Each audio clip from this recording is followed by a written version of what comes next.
Titin Jimat punya cerita dengan judul Pesugihan Laut Selatan, seri yang ketiga.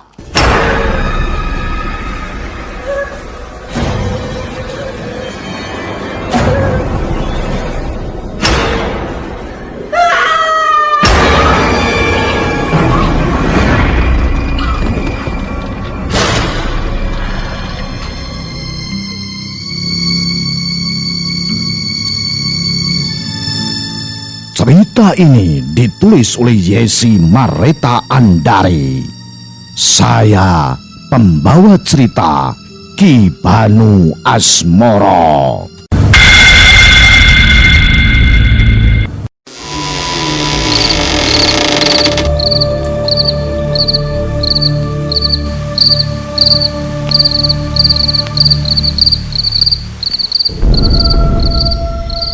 Melanjutkan cerita yang terdahulu. Saat keluar rumah, Didin berpapas-papasan dengan Titin. Didin hanya tersenyum saat melihat Titin. Seketika Titin terbengong melihat Didin lewat di depannya. Sepertinya dia tidak percaya perubahan yang Didin alami. Buru-buru Titin masuk ke dalam rumah. Akang, itu tadi si Didin bukan? Teriak Titin penasaran sambil menaruh anaknya yang balita di atas kursi. Iya, itu Didin, Tin. Jawab Sardi sambil menaruh gelas ke dapur. Ya ampun, bener ya, dia sekarang beda banget, Kang. Gagah, cakep lagi. Saut Titin sambil mengingat-ingat wajah Didin. Duh, emang betul ya kalau orang banyak uang itu kelihatan. Dari mukanya aja kelihatan berseri-seri, percaya diri, gagah, berkarisma. Gak kayak Kang Sardi, mukanya selalu kusut. Lanjut Titin sambil membayangkan wajah Didin, lalu menyinggung suaminya Sardi. Astagfirullah Titin, makanya kamu doain Akang terus. Jangan cuma bisa ngomel terus, judes terus sama suami. Jawab Sardi sedikit kesal. Gimana gak mau ngomel? Gak mau judes, Kang. Mikirin kebutuhan sehari-hari yang ngepas kadang malah kekurangan. Boro-boro kayak orang-orang bisa beli baju bagus. Saut Titin meninggi sedikit emosi. Aduh, ngomong sama kamu itu pasti ujung-ujungnya ngajak ribut, Tin. Jawab Sardi kesal. Titin hanya diam tidak menyauti lagi ucapan Sardi. Perkataan Titin semakin memantapkan Sardi untuk ikut dengan Didin. Ia tidak ingin lagi ada pertengkaran seperti ini dan ingin sekali menjejali mulut Titin dengan sekoper uang agar mulutnya tidak tajam lagi seperti silet. Perkataan Titin yang seringkali menggores hati Sardi. Akang mau diajak kerja sama Didin. Lanjut Sardi memberitahukan kedatangan Didin tadi. Hah? Kerja di mana, Kang? Jawab Titin sedikit kaget. Kerja sama dia. Besok Akang mau berangkat diajak Didin keluar kota. Lanjut Sardi menjelaskan. Alhamdulillah, akhirnya Kang Sardi dapat kerjaan. Semoga pulang bawa uang yang banyak ya, Kang. Saut Titin sedikit senang, matanya berbinar mendengar Sardi akan bekerja dengan Didin. Sardi hanya menggelengkan kepalanya. Melihat tingkah laku Titin, benar-benar mata duitan pikirnya.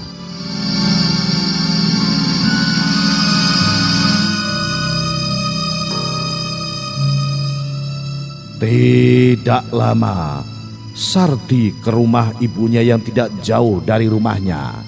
Dia ingin berpamitan dengan ibunya dan meminta restu. Bu, Sardi mau keluar kota, mau kerja. Ibu doain Sardi ya. Sardi pingin sekali bahagiaan ibu, pingin sekali renovasi rumah ibu yang hampir roboh ini. Kata Sardi sedikit menitikkan air mata. Ibu Sardi tinggal di rumah tua. Rumahnya hampir roboh jika musim hujan datang pun bocor di mana-mana. Ibunya tidak mau tinggal di rumah Sardi. Seringkali Sardi mengajak ibunya untuk tinggal bersamanya. Namun ibunya menolak mengingat mulut Titin yang sedikit bawel membuat Ibu Sarti tidak betah berlama-lama di rumah Sarti. Punten Bu, Sarti mohon maaf jika belum bisa membahagiakan Ibu. Lanjut Sarti, air matanya semakin deras. Ibu Sarti yang sudah tua itu hanya menganggukkan kepala. Memang Ibu Sarti jarang berkomunikasi. Mungkin karena sudah tua membuatnya malas untuk berbicara.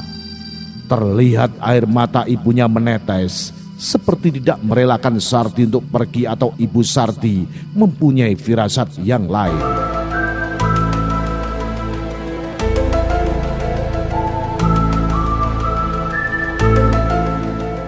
Pagi buta sekali Didin menjemput Sarti.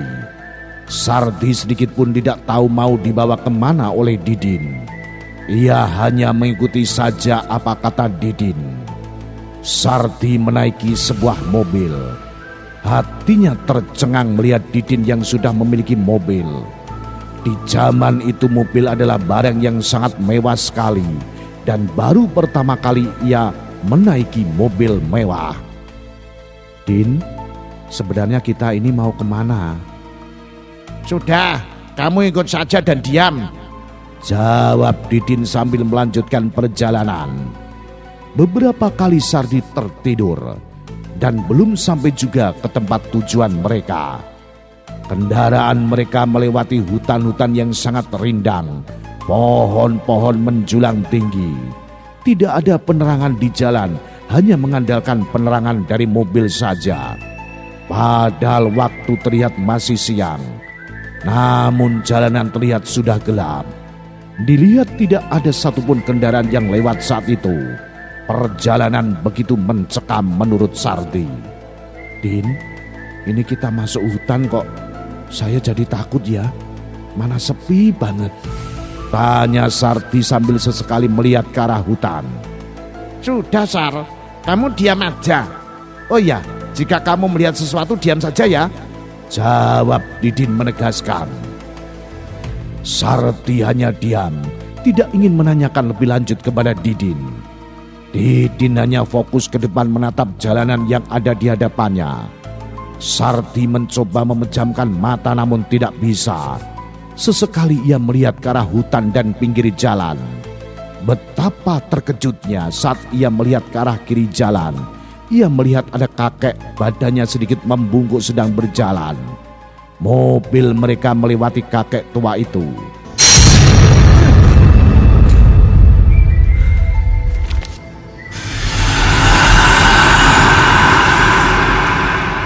Sarti kagetnya bukan main. Ia menegaskan penglihatannya melihat kaca spion, namun kakek itu sudah menghilang. Didin merasakan apa yang dirasakan Sarti. Didin memberikan kode kepada Sarti untuk diam dan tidak membahas apa yang barusan ia lihat. Kendaraan mereka memasuki gang kecil ke arah hutan. Sarti melihat kanan kiri masih pohon-pohon rindang, namun ada yang berbeda. Pepohonan itu dipenuhi dengan monyet.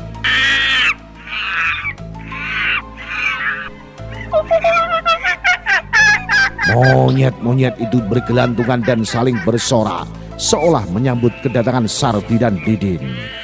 Sarti semakin panik dibuatnya, tapi Didin menenangkan Sarti. Tidak apa-apa Sar, tenang saja ya, kata Didin.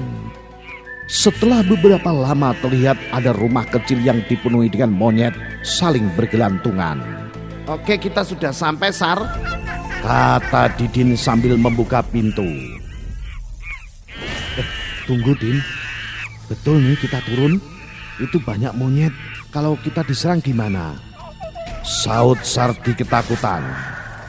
Tenang saja Sarti, monyet-monyet di sini sudah jinak kok. Ayo kita turun, ajak Didin menenangkan Sarti yang sedari tadi sudah keringatan. Sarti berdoa dalam hati, semoga tidak terjadi apa-apa. Walau ia pun tahu bahwa ia datang ke tempat itu untuk mendoakan Tuhannya, yaitu Allah Subhanahu wa Ta'ala. Namun ia tetap meminta perlindungan terhadap Yang Maha Pencipta. Mereka berdua pun turun dari mobil dengan keadaan badan gemetar. Saat mereka menuju rumah kecil itu, monyet-monyet itu memberi jalan seolah mempersilakan masuk kepada Sarti dan Didin. "Permisi," salam Didin. Terlihat ada kakek tua dengan membawa tongkat. Jalannya sedikit membungkuk. Kakek itu mempersilahkan masuk. Sarti yang sedari tadi tidak fokus matanya melihat lingkungan yang ada di sekitar rumah. Lalu dengan kagetnya ia melihat kakek itu seperti yang tadi ia lihat di jalan tengah hutan tadi.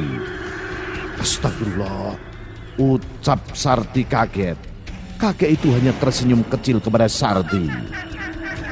"Sarti, kenalkan ini kakek Mirsan. Kakek ini yang akan memandu kamu untuk mengikuti beberapa ritual," kata Didin membuka pembicaraan. "Iya, salam kakek. Saya Sarti," jawab Sarti mengenalkan diri terbata-bata. Bagaimana tidak? Dari tadi ia menemukan banyak kejanggalan. "Nggak usah takut, nak. Nggak usah takut, nak Sarti. Tenang saja," saut kakek tua itu. Suaranya sangat berat dan dalam. Sarti hanya menganggukkan kepala. Ia tidak banyak komentar dan sebetulnya ia sedang berpikir ulang kali untuk mengambil keputusan ini.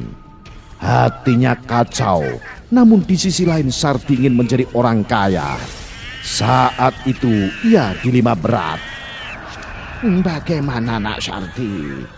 tanya kakek tua itu membuyarkan lamunannya. Iya kek," saut Sarti asal-asalan. "Sar, kamu jangan banyak mikir. Udah, ikuti saja apa kata kakek itu. Kita sudah jauh-jauh ke sini, jangan sampai sia-sia. Hati kamu harus mantap. Kamu mau kaya bukan?" Bisik Didin memberi semangat kepada Sarti. "Nak Sarti, nanti ada beberapa ritual. Yang pertama, kamu harus mandi di pemandian air terjun yang ada di sana. Nanti saya antar kamu ke sana. Kedua, ritual selama seminggu puasa mutih. Puasa yang boleh makan nasi putih dan air putih saja. Dan yang ketiga, nanti jika kamu sudah melewati semuanya baru kakek beritahu ya," kata kakek Mirsan menjelaskan. "Baik kek," jawab Sarti agak sedikit berat.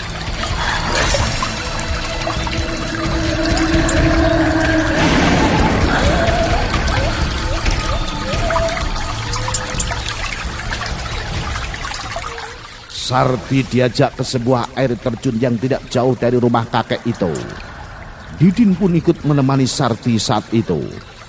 Tidak berlama-lama Sarti langsung melaksanakan ritual pertamanya.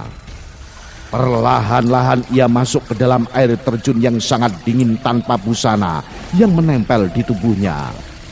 Baru saja kakinya yang masuk ke dalam air, namun rasa merinding langsung mengguyur tubuhnya yang rempeng.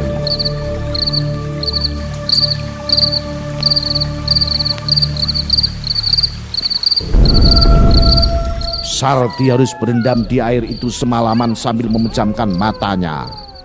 Setelah tubuhnya masuk ke dalam air yang sangat dingin, tubuhnya seperti mati rasa karena saking dinginnya air terjun itu. Ritual ini dinamakan penyucian. Nak Sarti harus berendam selama semalaman dengan keadaan mata tertutup. Jika ada yang dirasakan di dalam air, jangan hiraukan. Itulah godaannya. Jangan ada rasa takut. Rileks saja, teriak kakek Mirsan dari atas. Sarti hanya menganggukkan kepala. Mendadak ia menjadi berani dan tidak ada rasa takut lagi. Mungkin tekadnya sudah bulat ingin menjadi kaya. Apapun yang terjadi akan ia hadapi demi keluarga tercintanya di kampung. Sudah beberapa jam Sarti berendam. Terasa tubuhnya seperti ada yang melilit, entah itu apa. Namun rasanya makhluk itu seperti berlendir panjang. Namun seperti pesan kakek Mirsan untuk tidak membuka mata apapun yang terjadi. Lilitan itu semakin keras. Sepertinya sebentar lagi badannya remuk oleh lilitan itu. Namun Sarti tetap fokus dan tidak mau merasakan apa yang terjadi pada badannya. Kemudian lilitan itu makin lama makin lepas dengan sendirinya. Sarti merasakan seperti ada yang berenang menjauh dari tubuhnya. Tak terasa waktu sudah pagi. Kakek Mirisan dan Didin datang menghampiri Sarti. Sarti pun disuruh ke atas dan menandakan bahwa ritual pertama berhasil ia lalui. Hebat kamu, Sar. Kata Didin sambil mengacungkan ibu jarinya. Sarti hanya tersenyum kecil. Singkat cerita, Sarti melanjutkan ritual keduanya, yaitu bertapa puasa putih selama 1 minggu. Sarti pun mendengarkan apa yang harus dilakukan dan pantangan apa yang tidak boleh saat ritual itu berlangsung. Sarti menyanggupinya. Ritual kedua pun dimulai. Sarti duduk menyila di suatu tebing. Hari pertama ia berhasil lalui. Hari kedua badannya seperti terasa dikoyak-koyak oleh sesuatu makhluk yang badannya berbulu lebat. Nah, bagaimanakah kisah selanjutnya? Ikuti terus cerita misteri bersambung Pesugihan Laut Selatan. Salam Jimatres, salam satu misteri. Au.